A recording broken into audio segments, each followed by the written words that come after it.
భర్త నాకు కావాలి మేడం. ఆయన చూడండి మేడం, తాగి ఎక్కడెక్కడ పడిపోయింది, దెబ్బలు తాకించుకున్నాడు. కానీ నా భర్త నుంచి నాకు కావాల్సింది ప్రేమ, గౌరవం, నా మీద నమ్మకం మేడం. ఇప్పుడు నేను కడుపుతో ఉన్నాను మేడం. రేపు నేను పిల్లలు పుట్టాలా మేడం, కొంచెం బాధ్యతగా ఉండమని చెప్పండి.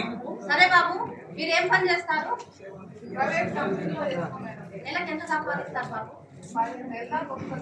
15,000 కదా, మీ ఇద్దరికి సరిపోతుంది. రేపు మీరు ఇద్దరు కాస్త ముగ్గురు అవుతారు. లక్ష్మి కుటుంబ బాధ్యత కానీ లక్ష్మిని కానీ సరిగ్గా చూసుకోవాల్సిన బాధ్యత కూడా నీ మీదనే ఉంది. కాబట్టి కుటుంబాన్ని, లక్ష్మిని చూసుకోవాలి. లక్ష్మి, నువ్వు కూడా తనని అర్థం చేసుకో. ఇద్దరు కలిసి ఉండండి, సరేనా? సరే మేడం. లక్ష్మి, ఇంకోసారి ఇట్లా కానీ లేదు నాకు కూడా తెలిసింది. సారీ లక్ష్మి. ఓకే,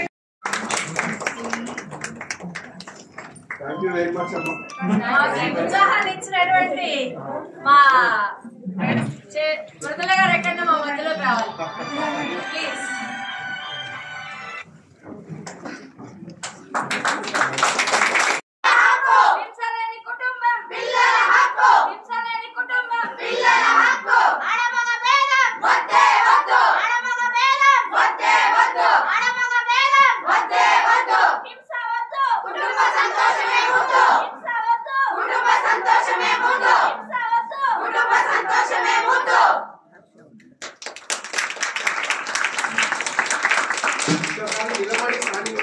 తెలుగుకు సంబంధించిన వీడియోస్ ఏవైతే ఉన్నాయో వాటి నాణ్యత ప్రమాణంలో చూస్తుంటారు. ఈరోజు అస్తిత్వం సంస్థ వారు నాకు రాష్ట్ర ఉత్తమ జర్నలిస్ట్గా అవార్డు ప్రకటించి నాకు సన్మానించారు. నాకు చాలా సంతోషంగా ఉంది. ఎందుకంటే మెయిన్ స్ట్రీమ్లో నేను ఎప్పుడూ లేను. చాలా మట్టుకు ట్యాబ్లెట్స్లో, మ్యాగజైన్స్లో పనిచేశాను. ఢిల్లీ ప్రెస్ పత్ర ప్రకాశన్ అని చెప్పి ఢిల్లీ గ్రూప్ ఆఫ్ మ్యాగజైన్స్ అంటారు. అందులో గృహశోభ అనే మహిళా పత్రిక ఉండేది.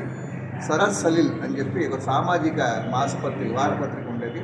అందులో పనిచేశాను. మెయిన్ స్ట్రీమ్లో అవకాశం వచ్చినా చేయలేదు. దాదాపుగా నేషనల్ జియోగ్రఫిక్ ఛానల్కి 1500 డాక్యుమెంటరీలు తెలుగులోకి అనువాదం చేశాను. అదేవిధంగా హాలీవుడ్ మూవీస్ దాదాపు 200 సినిమాల వరకు తెలుగులో డబ్బింగ్ స్క్రిప్ట్ చేశాను. ఈ మధ్య విడుదలైన యానిమేషన్ రామాయణ్ మూవీకి డైలాగులు నేనే రాశాను తెలుగులో. జర్నలిస్ట్గా కూడా కొనసాగుతున్నాను. క్యాపిటల్ ఇన్ఫర్మేషన్ అని ఒక చిన్న మధ్యస్థాయి దినపత్రికకి గౌరవ సంపాదిగా వ్యవహరిస్తున్నాను. నాకు చాలా ఆనందంగా ఉంది. Thank you very much. నా పేరు Vellore Venkateswara. Thank you sir. Thank you very much. Thank you.